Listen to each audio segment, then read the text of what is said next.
Bonjour Samia, Ah, comment ça comment va? vas-tu? Très bien et toi?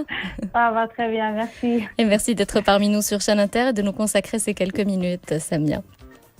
Le plaisir est pour moi. Alors aujourd'hui donc c'est une journée très spéciale, cette journée mondiale ou internationale de sensibilisation aux pertes et gaspillage de nourriture. C'est seulement la deuxième journée puisque elle a été lancée par l'Organisation des Nations Unies en 2020. Cette journée est vraiment l'occasion de rappeler que la lutte contre le gaspillage alimentaire constitue un levier pour assurer la sécurité alimentaire de tous et en particulier des plus vulnérables touchés par la pandémie du Covid-19. Et elle s'inscrit également dans dans 3 des 17 objectifs de développement durable de l'ONU. Chacun peut agir à son niveau pour lutter contre le gaspillage alimentaire dès la cuisine en adoptant des petits gestes simples anti-gaspi. Mais avant de voir tout ça, qu'est-ce qu'on entend par gaspillage alimentaire, Samia, et pourquoi, surtout en ce moment, on entend parler énormément de gaspillage alimentaire ces dernières années? Effectivement, comme tu as dit, Saïda, le gaspillage alimentaire est devenu un fléau mondial parce que on a trouvé énormément de problématiques liées au gaspillage alimentaire. Et justement, les chiffres sont alarmants. J'ai fait mes recherches des petites recherches sur les chiffres. Donc, j'ai trouvé que, justement, d'après le programme des Nations Unies, qui a été diffusé en 2020, donc, il y a 3,3 millions de tonnes d'aliments gaspillés à l'échelle nationale, au Maroc, qui est de l'ordre de 91 kilos par habitant et par an. Ce qui est énorme. Et c'est énorme, effectivement. Et mondialement, j'ai trouvé qu'il y a 931 millions de tonnes gaspillées de nourriture, dont 26% sont gaspillés par les ménages, 26% par les restaurants et 13% dans le commerce de détail, c'est-à-dire l'industrie alimentaire. Alors, exactement, c'est quoi un gaspillage alimentaire? On en parle énormément. Donc, justement, le gaspillage alimentaire, c'est toute nourriture qui est perdue ou non consommée, qui est dégradée, perdue et finalement qui a été jetée. Donc, on les trouve dans la poubelle. Ça peut être la matière première comme ça peut être des produits finis. Effectivement, ça peut être pendant toute la chaîne d'alimentation, depuis la production jusqu'au consommateur final. Et elle a été jetée parce qu'elle a été abîmée, dégradée, ou juste parce que visuellement, elle n'a pas les critères de la consommation. C'est ça, les légumes moches, par exemple. Oui, c'est ça, les légumes moches, les fruits qui sont un peu teintés, comme des pommes qui sont un petit peu, qui ont des petites taches noires ou tout ça. Malheureusement, on trouve tout ça dans les grandes surfaces parce qu'ils ont des cahiers de charges bien précis et tout ça. Et tout fruit ou tout légume qui ne respecte pas ce cahier de charge, il est jeté. Enfin, il est jeté. Il est mis dans un autre circuit. Hein. On ne peut pas cacher ça. Hein. On peut pas cacher ça. Il est mis dans un autre circuit, dans un souk ou un truc comme ça. Mais il est bien, il est consommable. Tout à fait, il est bon pour la santé, pas dangereux du tout. Nutritionnellement parlant, il est excellent. Donc, on n'a pas à le jeter. On le jette, c'est parce qu'il est vraiment dégradé. Il est pourri, on en dit. Donc, il est moisi ou quelque chose d'autre. Mais s'il est mal mais pour des raisons commerciales ou pour des raisons marketing, on ne peut pas l'étaler dans les grandes surfaces ou aussi dans des des épiceries fines et tout ça, exactement. Donc, on ne peut pas l'étaler. Mais, non, il est bien pour le consommateur. Donc, il a été évolué qu'il y a 20% des déchets alimentaires qui finissent dans les poubelles mondialement. Tout ça, c'est énorme parce que quand on voit qu'à côté, il y a beaucoup de personnes qui souffrent de famine, qui ne trouvent rien à manger, là, on voit qu'il y a vraiment une sorte de déséquilibre énorme. que les choses ne sont... Voilà, on pourrait faire les choses différemment, pas peut-être. Effectivement, moi j'ai vu un jour, donc je crois l'année dernière, j'ai vu un reportage sur une chaîne française sur le gaspillage alimentaire. Il y avait un chef étoilé qui a pris tous les légumes qui ont été qui étaient destinés à la poubelle, voilà. Exactement, il les a pris, il a mis tout un repas, même un repas, une entrée, salade, entrée, plat, dessert. Plat. Exactement, il a préparé tout ça avec rien. Mais bon, malheureusement, nous, on gaspille, on jette si on trouve. Peut-être des fois on trouve une petite tomate qui était un peu noisée, on peut l'enlever la mauvaise partie, et on peut l'utiliser. Donc, et ça, on peut dire ça c'est à petite échelle, mais à grande échelle, c'est encore pire. Il y a énormément de pertes dans l'industrie agroalimentaire. Si on parle d'industrie, énormément de pertes, parce que l'industrie alimentaire, chaque étape de l'industrie alimentaire, elle a ses propres critères. Donc, on est plus dans la perte, de produits alimentaires, du gaspillage alimentaire, plus que Mais bon, ça c'est une autre affaire. Exactement. Donc, on va dire qu'il est. Oui, justement. Alors pourquoi on dit exactement oui. Pourquoi on parle de gaspillage alimentaire? C'est ça. Alors, pour la simple raison, parce que si on jette la nourriture, il y a énormément de pertes de ressources, de production. Si on commence par la terre, si la terre, bien sûr, les terres maintenant sont moins fertiles. Donc, la fertilité, elle est un peu plus rare. Donc, on épuise pour rien. On est en train d'épuiser la terre, d'épuiser pour rien. Après, on gaspille, après, on jette. Si on parle de l'eau, et ça, c'est énorme si on parle de l'eau. Ça va prendre des heures et des heures à parler de l'eau. Mais si on utilise l'eau pour l'irrigation, dans 70%, donc il y a des chiffres qui parlent de 70% de l'eau utilisée dans l'agriculture. Si on gaspille de l'eau et après on jette, donc c'est de gaspillage pur et net. Alors alors il y a un exemple de riz. Pour avoir 1 kilo de riz, il faut 5000 litres d'eau pour avoir 1 kilo de riz. Ce qui est énorme. Nous, après, des fois, on jette. Oui, effectivement. C'est ça. Et avec toute la sécheresse qu'il y a et tout ça, donc on imagine. Donc, sans parler des émissions de gaz à effet de serre pour le transport. Justement, je suis en train de revenir de ça. Donc, ce qui dit ça, après dans la production, il y a l'énergie. Il y a l'énergie d'ailleurs de tout ce qui est carburant, de transport et tout ça, de tout ce qui est engin pour produire. Agricole, effectivement. Donc ça, effectivement, là, c'est encore une perte. Aussi, il y a l'emballage. Qui parle d'emballage, on parle du carton qui est produit par le bois, le pétrole qui produit le plastique. Donc, et tout ça, c'est une perte d'énergie, de temps et de travail pour l'agriculteur, pour le producteur, pour même le producteur tout au long de la chaîne alimentaire. Alors, quand on prépare toutes ces nourritures-là, on la stocke. Et après, elle est perdue, elle est jetée dans les poubelles. On la stocke dans des décharges, etc. Oui. Donc, il y a un gaz et il y a une production d'un gaz d'effet de serre, ce qui mène automatiquement à un changement climatique. Effectivement. Donc tout ça, c'est une boucle. Cercle vicieux. Effectivement. Écoutez, on ne parle pas de ça gratuitement. Il y a tous les pays qui parlent de changement climatique, de gaspillage, tout ça. Mais enfin, c'est tout ça, tous ces points-là se relient dans le même contexte.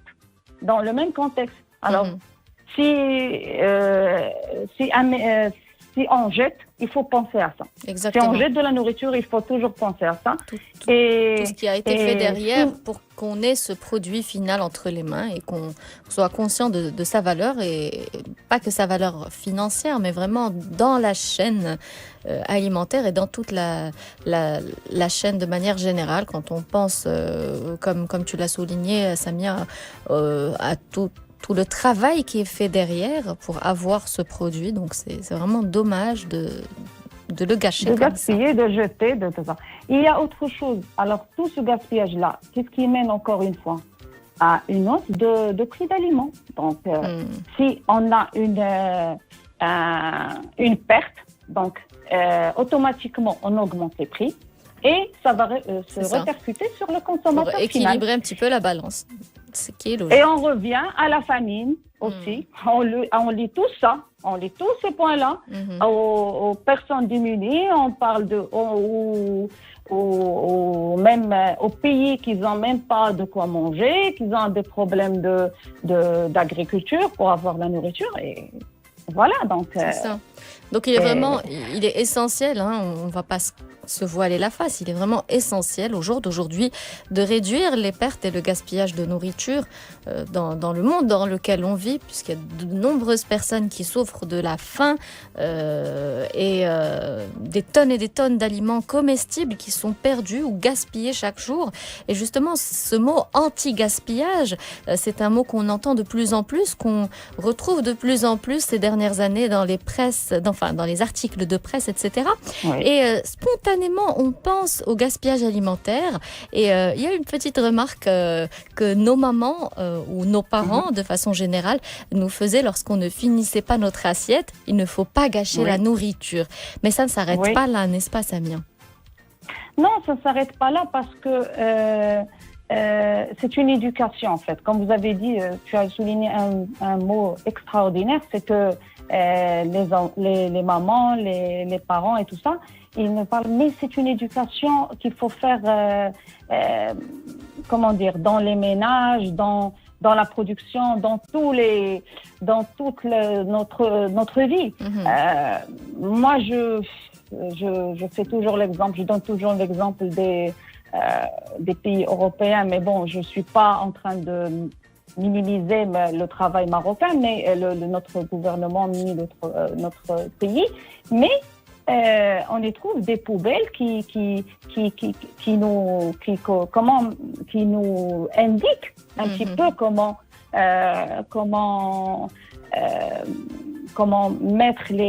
trier les déchets. Et ça nous donne un petit peu combien on a gaspillé de nourriture. Si on jette maintenant tous les ménages au Maroc, on a une poubelle, on jette tout. Mais dans des pays développés, on a des cartons, on a les fruits, les épluchures de fruits, etc. On a le verre, etc., etc. Donc, à partir de cela, on trouve. On parle bien sûr des choses qui peuvent être recyclées, comme les épluchures et tout ça. Oui. Donc, on a une notion combien on a jeté de nourriture. C'est ça. Il y a dans des pays un peu. Exactement. On sait un petit peu, on sait qu'est-ce qu'on mange, qu'est-ce qu'on jette, qu'est-ce qu'on consomme et tout ça. Et dans des pays, j'avais lu et j'avais vu même des documentaires sur ça. Il y a même des pays où il y a moins de poubelles, bien sûr, comme des épluchures, tout ça. Oui. Il y a moins de poubelles dans les ménages, ils payent moins de taxes. Et ça, c'est formidable. Bah oui, donc ça, c'est une éducation. Exactement, c'est une éducation. C'est une éducation. Donc si on... même si on dit au Maroc, bon, on a les fruits qui sont pas chers et tout ça. Oui, c'est vrai. Mais exactement, c'est pas une raison pour gaspiller. Voilà, c'est pas parce que ça coûte pas cher qu'on peut gaspiller. Effectivement. Moi, j'avais une petite conversation avec quelqu'un dans les médias il y a longtemps. Il m'a dit, au gaspillage alimentaire, bon, au Maroc, tu sais, tout est recyclable et tout ça. Non, c'est pas vrai. C'est pas vrai. Les gens jettent la nourriture. Il y en a énormément dans les poubelles. Il y a énormément. Moi, je vais aller plus loin. il y avait même dans le début des années 2000, il y avait une étude qui a été menée par l'INA, qui a été menée sur le pain qui est jeté, le pain qui est sec ou rassis ou un truc comme ça. Donc, alors, on les jette ou bien on les laisse dans des petits sachets, on les donne aux gens qui passent avec, vous savez, dans des petites ruelles, les gens qui mènent du pain sec pour donner aux bêtes. Alors ça, on a trouvé après que c'est quand le pain, quand le pain il est transporté par ces personnes-là, sans faire attention, je ne sais pas, mais il a été moisi, il est moisi. Après, on le donne aux bêtes et les bêtes sont malades et ça nous permet avoir ces viandes qui ne sont pas de bonne qualité et qui peuvent même nous rendre malades nous-mêmes. Alors, qu'est-ce que l'étude a proposé? C'est si on a du pain, et j'espère pas qu'on le laisse, mais il doit être mis dans l'eau pour mettre en miettes et après le jeter. Sinon, ça va être vraiment maladif. Il y avait même un siècle, ils ont bien fait leur travail, ils ont mené bien l'enquête et ils ont trouvé une grande décharge de pain qui était moisi, mal stocké, tout ça. Après, ils le donnent aux bêtes. Tout à fait. Justement, il est temps de dire stop à tout ça, mais on va essayer d'agir chacun à son échelle. Comment est-ce qu'on peut s'y prendre? Comment est-ce qu'on peut développer des réflexes écologiques anti-gaspillage chez nous, à la maison? Très bien. Donc, il faut commencer, comme tu as dit, Saïda, il faut commencer par nous-mêmes.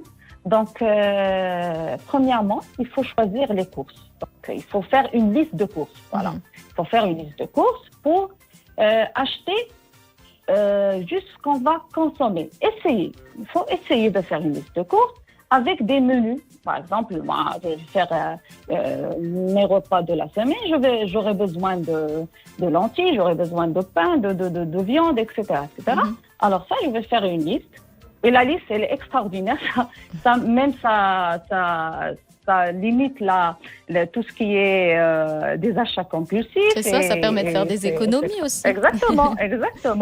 Donc, avec la liste, on peut faire tout ça. Et acheter ce qu'on a besoin pour la semaine. La semaine, comme on avait parlé il y a longtemps, donc on a parlé de la conservation des aliments, des fruits, tout ça, ça dure 6 à 7 jours. Donc, on achète pour la semaine. Et ça, c'est excellent. On achète, on est 3-4 personnes par famille. On achète 1 kilo de ça, 1 kilo de ça, 1 kilo de ça, 1 kilo de ça. Et on conserve. Alors, aussi, donc, on a parlé de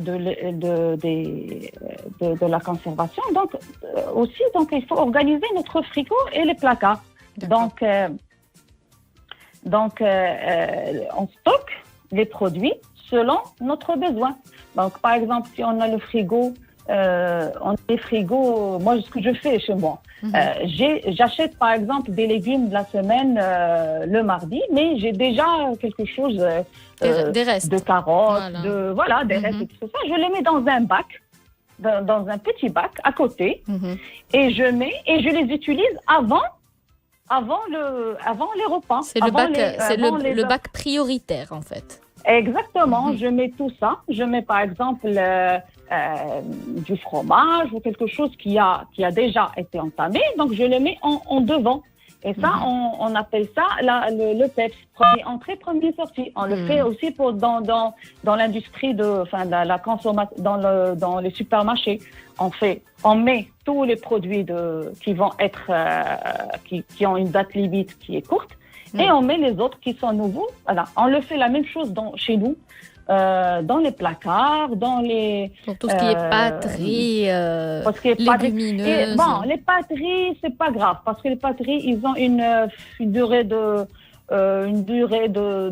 consommation très longue, donc il n'y a pas de problème. Mais par exemple, des choses qui sont périssables, comme les yaourts, les fromages, les fruits et tout ça. Donc, on les met ça. Alors justement, tu viens de parler de yaourt, de fromage. Des fois, on a la date qui est dépassée de 1-2 jours, voire même 3 jours. Est-ce qu'on peut quand même les consommer ou à ce moment-là, non, c'est trop tard? Écoutez, donc on a dans l'industrie agroalimentaire, on a la DLC et la DLO. Donc il faut toujours faire une petite, il faut comprendre ce que c'est.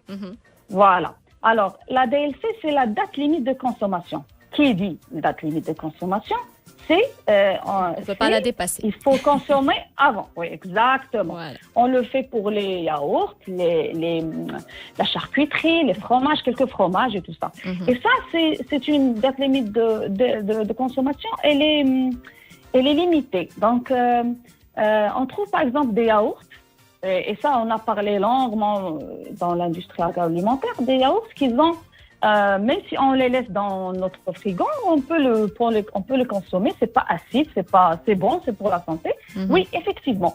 Et surtout des yaourts naturels, qu'ils ont pas où il n'y a pas des fruits avec des morceaux de fruits, etc. Ou là avec les céréales, etc. Donc ça, voilà. Alors donc les industriels, ils préfèrent mettre cette date limite pour ne pas avoir de problème, de scandale, et pour aussi avoir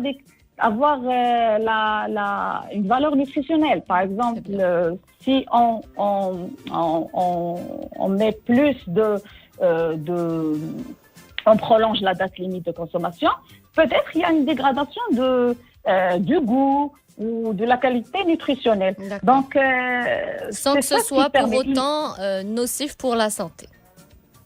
Non, c'est pas nocif pour la santé, mais dans des certains cas, comme je vous ai dit, c'est pour les yaourts naturels, il y a une étude qui a été faite.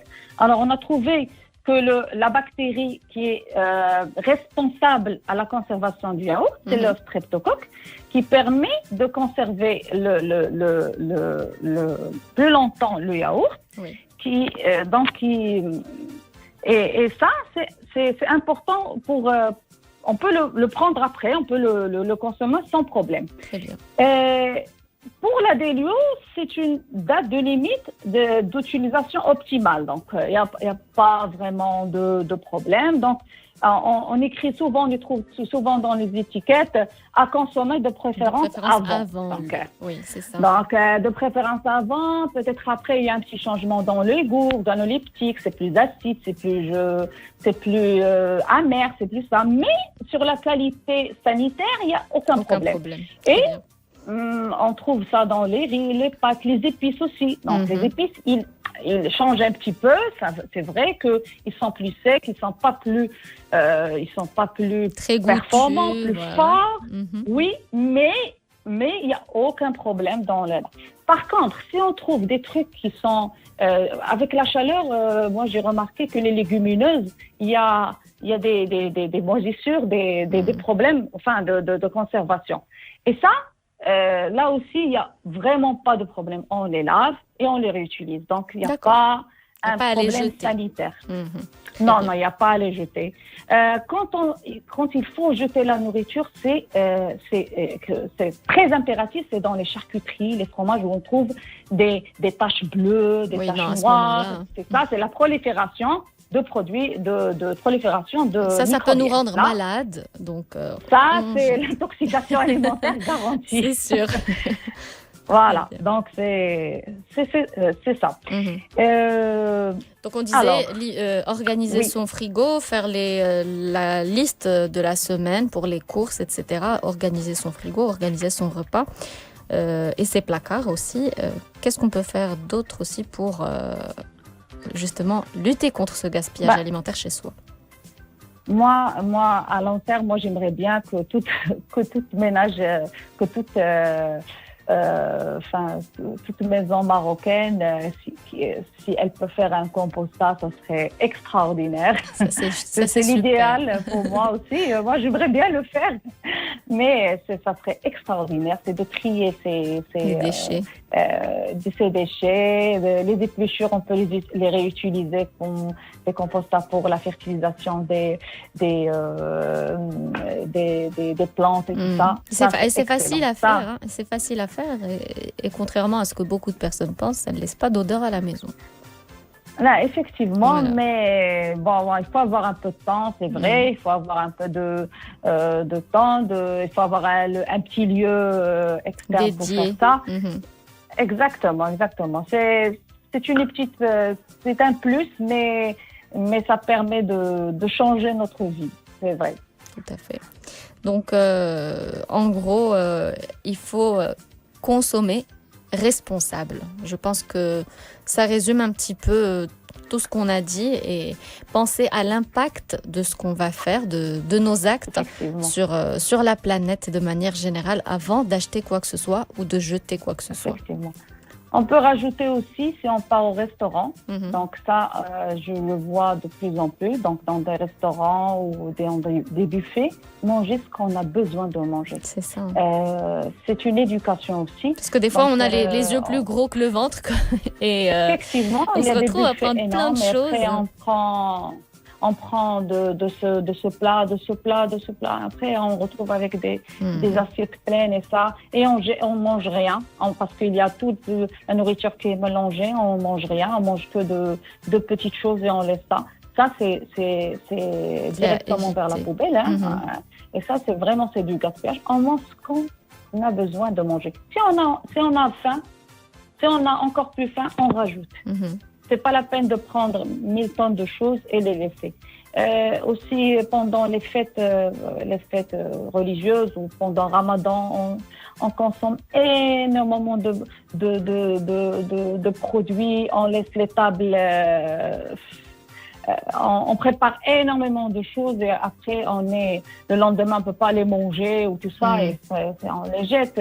Vraiment, c'est du gaspillage gratuit.